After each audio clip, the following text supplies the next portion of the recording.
Hi, I'm Kathy Callahan Brady, and welcome to In the Trenches. And today we've got a really exciting guest for us. This is Chris McLean, so thank you for coming. Yes, thank you for having me.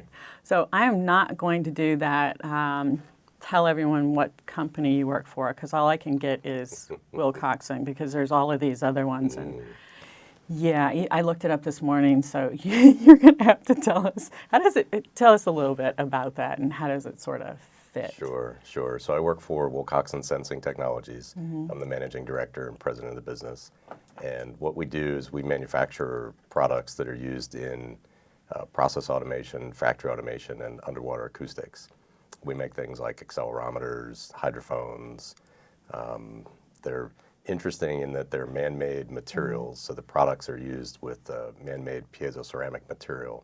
Creates an electrical charge when there's a vibration, and we convert that into products or into sensors that are used in the industry. Yeah, and it's just a little small company that you work for, right? That you run.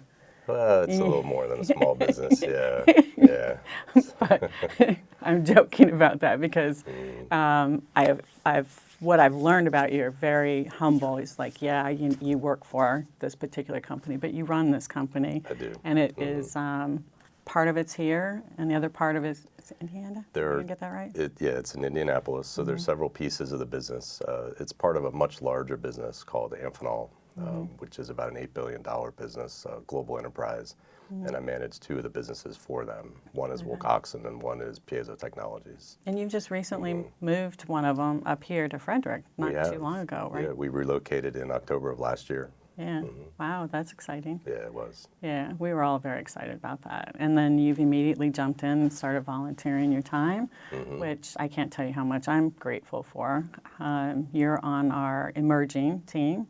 So that's actually the team where the startups have actually got their first client and their first employee, so their whole world changes. It does. Yes.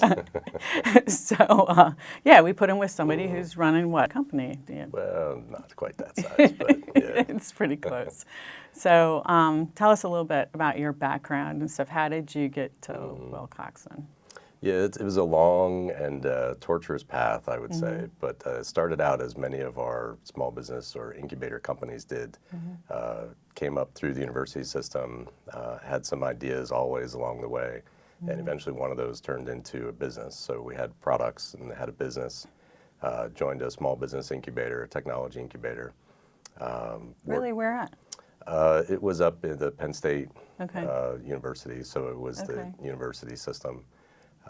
And we were in that system for several years and then graduated, ran the business for about another 7 or 8 years, and then we sold the business. That's exciting. So it's interesting to get back engaged with these businesses now at the FITCI because they're so related to kind of my past and where I grew up and cut my teeth. You kind of remember all of the fun times? Fun and not so fun, yes, Painful. but really good lessons. Yeah. Really good experience. Yeah, well, I know the advice that you have given them just in the last 3 or 4 times has been really phenomenal, so thank you for that. Thanks. But so that business, I think that particular one is the one I think most people can relate to the most, probably not the one that you're currently running. What kind of stories can you tell? What kind of lessons did you sort of learn out of that? And if I can make you uncomfortable, we always say in the trenches because the real lessons are the ones that hurt the most. Sure. Yeah. So along the way, I've had several businesses and not all of them have succeeded. And I think as any seasoned entrepreneur or business leader, you always have the war stories or the things that didn't go well. And there are definitely a few. And I think that the biggest lesson is that people shouldn't be afraid to fail. You have the passion, you have the dream, you're inspired to do this. It doesn't always work out for various reasons. Sometimes you're too early to the market, or technology doesn't work out, or funding sources, or various reasons. But then you just stand back up and you try it again. And I think you learn a lot through the process. And probably my biggest maybe advice or biggest lesson is what I've seen from my own background and from others that I've connected with is, I started out as a technology person, let's say, or a technology leader, and understood the technology inside and out.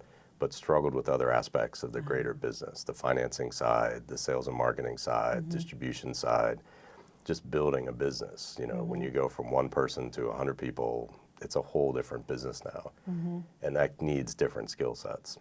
And I think being able to connect with other business leaders or other mentors who can sort of help you get you through those aspects or show you that you're missing something in one of those aspects that's really critical to success. That's important, and I think that's a big part of what the FITCE organization can do for these entrepreneurs. Yeah, and I think that's the reason why you understand them and you get them too. And many of them, either on the biotech side, they're scientists coming in with a brilliant, could be life-changing technology, or they're on the tech side and they're very good. You've got an engineering degree. I do. My background You went all the way. I do. I have a doctorate in aerospace engineering. Yeah, so you get the technical side. I do. But there's a whole different side that these guys have to learn, and it is tough for them. It's tough, and it kind of to reinforce the lessons I've learned along the way is that the idea or the product ends up being a pretty small part of the success. Yeah. And it's maybe 20% or so. Yeah. It's very important. You can't get there without it, but the product alone doesn't guarantee success. There's so many other aspects that are important, and that's where you need the broader experience or broader team to help you drive the success and grow the business. Yeah, I really wish I would have had something like this for the first couple, because I remember the first couple wild failures. I didn't want to tell anybody about it. It was just like, you know, I've got all these degrees. I'm a smart person. Why is it I couldn't figure this stuff out? And I think that's a big problem that entrepreneurs have is we always say the voices inside our head, you don't want to be alone with that. You need to be in a group of people, which is why I appreciate you guys so much too. Because heck, I'm continuing to learn, which is even more fun. Yeah, we all are. Yeah, yeah, we definitely are. So, wow, thank you for all of that. And thank you for what you do. Anything that you would like to leave them with? I don't know, inspirations, and you know, I'll give you this. Everybody wants to talk about, it seems like, about the successes that I've had. That's not where the lessons are. Right. There are those first 4 that were painful, and financially and everything else. So, yeah, there are. I mean, I think, you know, there's certainly a lot of reading you can do or a lot of studying, but the hardest lessons come from going through the process. And it's the best advice is probably to get advice and not go alone, not try to figure everything out on your own. And you do get wrapped in a cocoon and you can't see the forest for the trees. And you don't know maybe that you're making an incorrect decision or that you should pull a plug on something or that you're missing a huge opportunity just off to the left. And that's something that an outsider or someone who's not directly involved in the business can usually see much more clearly. So really just to ask for help is probably the best advice that I could give. Which is hard to do. It is. It is. Yeah. Yeah, I always tell these guys that, because I've seen it in my Vistage group all the time, and even with myself. If we come open, transparent, and vulnerable, which is horrible, we learn so much more, so much quicker, and we make better decisions, and we go further faster. But that is really difficult to do. It is. It is, yes. So anyways, you want to leave them with a book or a quote or anything along those lines? We're going to have to close it up. Yeah, no, I think most of my reading nowadays is more at the business level. I think the last book that I read that I really enjoyed was the Execution book, which is a Bossidy. Is that the traction one? No, it's related to basically just having a plan, executing on the plan rapidly, reevaluate the plan, don't get stuck in the plan.